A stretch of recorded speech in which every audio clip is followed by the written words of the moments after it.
Returning to my beloved Hue. I was born and raised in Hue and I have so many nice memories of childhood with my family, teachers, and friends. Having lived far away from home for many years, my nostalgia for Hue has only deepened. I picture the purple dye long silk dress of my mother in the pale afternoon light as she stands in the cool courtyard outside a temple by the river or under the shade of an ancient banyan tree. My mother often took me along, when she visited the pagoda.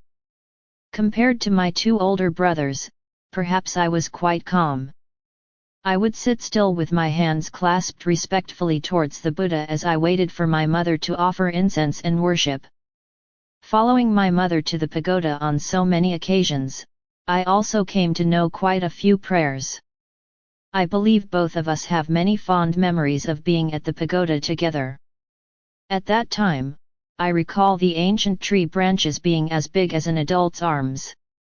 On one side of the pagoda yard, these branches seemed to form the silhouettes of Buddhas and fairies. As a child, I imagined they could deliver miracles like in a fairy tale. When I grew up, after completing university, I left Hue to follow my husband to a new land.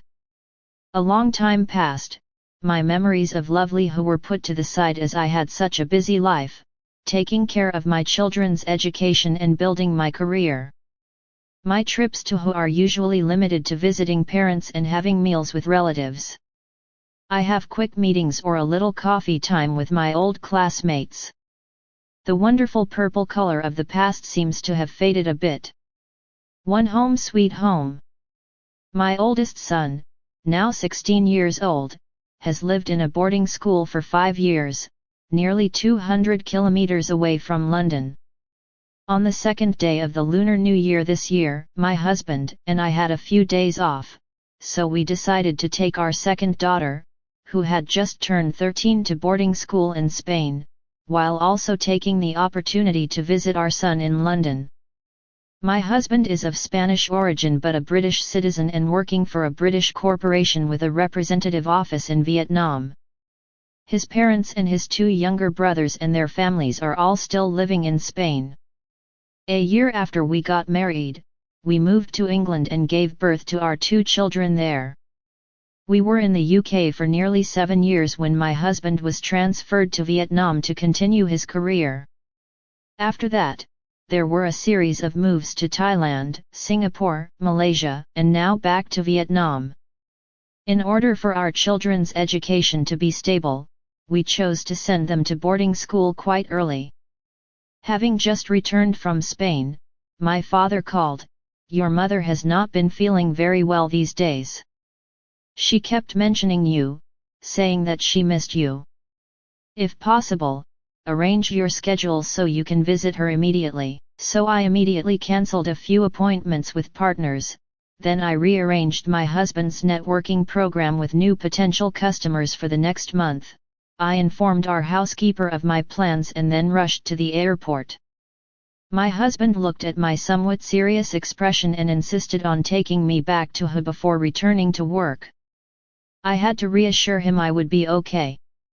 But feeling lonely on the flight back to Hue, I suddenly realized that after nearly 20 years of following my husband, this was the first time I went home without him. To Hue Pagoda, located on Lengo Cat Street in Hue's Tui Sien Ward, 2 Ducks 2 Met To Hue Pagoda is considered to be a place of interest. Formerly, To Hue Pagoda was called An Duong Hermitage, which was founded by the most venerable Nhat Din. This was the place where many eunuchs of the Nguyen royal family took refuge. In 1848, 1 year after the most venerable passed away, eunuchs donated money and had the pagoda constructed. At the time, this 3-compartment 2-wing structure had a wooden frame and a tiled roof. King Tu Duc bestowed the name Sak Tu Hue Tu on this hermitage, which literally means son's filial piety pagoda. The name Tu Hue came from the fact that King Tu Duc admired the filial duty Venerable Nhat Din showed to his mother. Even though he was a monk, when his mother was seriously ill and very elderly, the Venerable Nhat Din ignored those who gossip and went to market every day to buy fish to cook nutritious dishes for his mother. After that, the pagoda underwent a renovation and many additional structures were built, for example, a front hall, a quest house, a back house and a pagoda stele. These structures formed a traditional shape. On the stele, an inscription praised two virtues, mercy and filial piety. Therefore, for Hue people, To Hue Pagoda is considered an extremely peaceful and sacred meditation place, especially for filial piety. In 1931, the pagoda was renovated and replaced by a concrete structure. A two-story three-entrance gate was built while a crescent lake was developed in front of the pagoda gate to breed fishes, grow lotuses, and water lilies. In front of the pagoda there is a pine forest and streams. There is also an ancient Bodhi tower which was constructed in 1896. The tower once housed ritual items, statues, and scriptures. To the east of the pine forest you will find the tomb of Chiugi Tran Thixa with an ancient stele. It is the only tomb of the Nguyen lords that was not destroyed by the Tay Sun dynasty. The tomb tower of Most Venerable to Nhat Din and the cemetery of eunuchs under Nguyen dynasty were also located in the pagoda. When I went home to take care of my mother for nearly a week, she eventually became better. My whole family felt like a burden had been lifted. My father said that I was busy with a lot of work and now that my mother's health was fine, I could go back to the city. But I kept lingering. I did not want to leave right away. I wanted to be closer to my mother for several days. One morning I suddenly felt empty and I wanted to be alone at a coffee shop, but I ended up visiting the pagoda. After going to burn incense in every section of the pagoda, my heart felt warm again. So, after leaving To Hue Pagoda, I decided to spend the whole day visiting my favorite places in Hue again. 3. Tien Em Pagoda. Tien Em Pagoda is considered to be the most prominent religious symbol of Hue.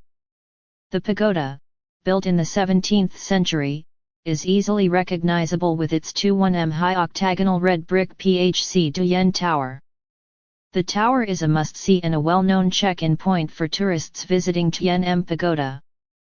The tower was built in the mid-19th century with a total of 7 floors, which worship 7 different Buddhas including Buddha Shakyamuni and Avalokitesvara Bodhisattva. Inside there is a spiral staircase leading to the top floor, where there used to be a golden Buddha statue. The unique thing about the architecture of PHC Duyen Tower, the sophisticated decorative patterns made of blue enamel, which is a high-end product covered with multicolored enamel on the metal core body. This design feature only existed in Hue from the reign of Min Mng to the reign of Tc. Now this technique has been lost. These are flame shapes at the corner of each floor's roof, especially the bronze vase at the top of the tower. Expanding in size over time, Tien Em Pagoda became Vietnam's most beautiful pagoda. It underwent numerous renovations during the Nguyen dynasty.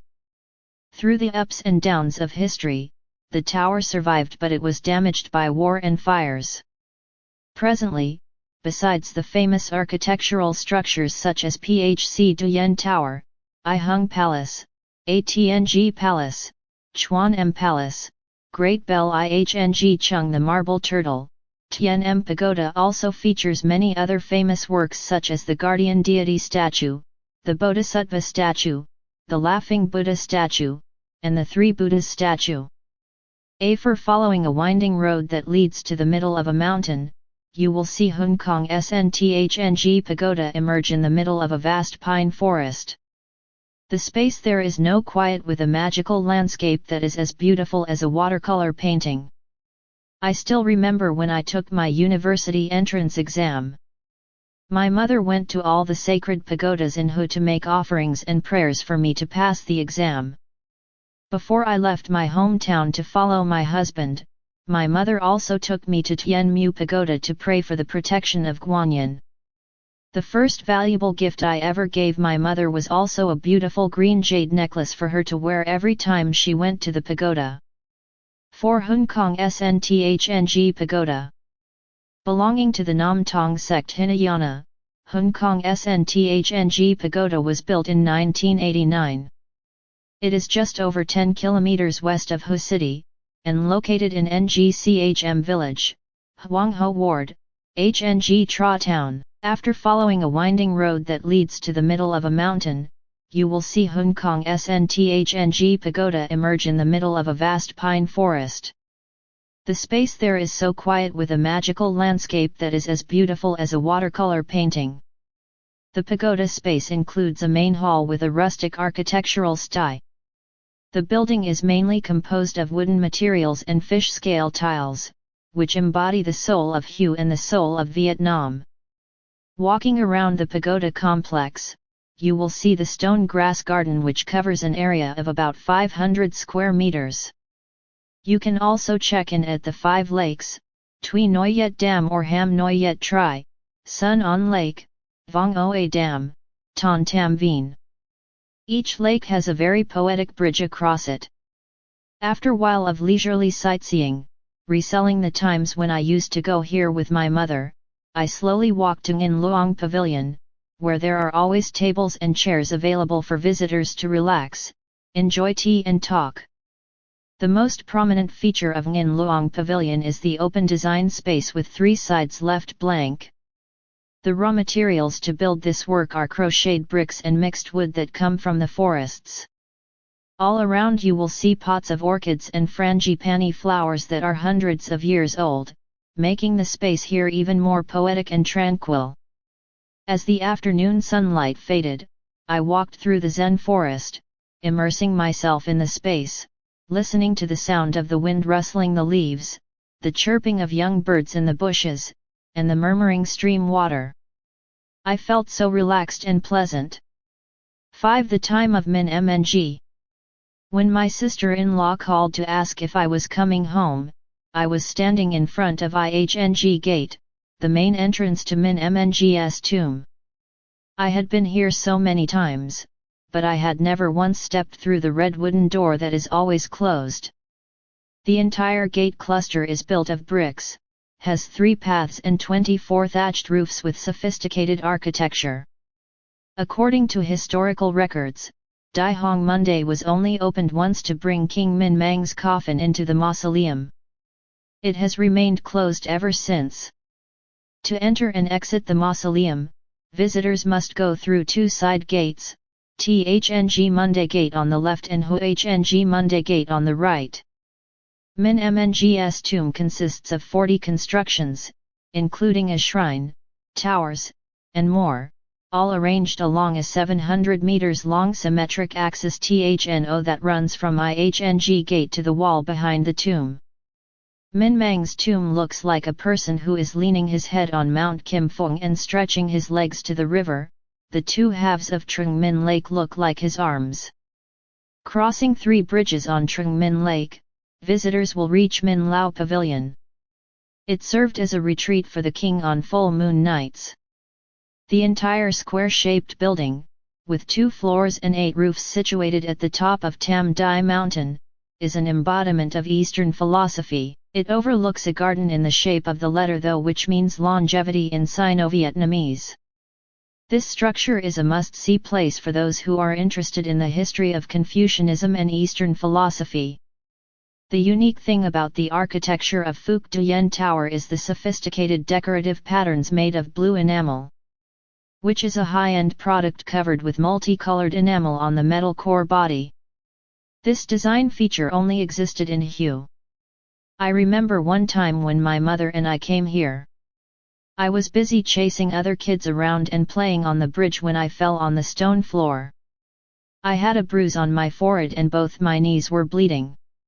Luckily, someone called my father to tell him what happened, so he left his work unfinished at the factory and ran over to pick up my mother and me. Now I still have a small scar on my right knee. Sometimes, when my mother recalls this accident, her voice still sounds sad. Oh Hue! My beloved city, my hometown, sometimes I don't know why but my emotions keep flooding back. My heart is still filled with love for Hue City.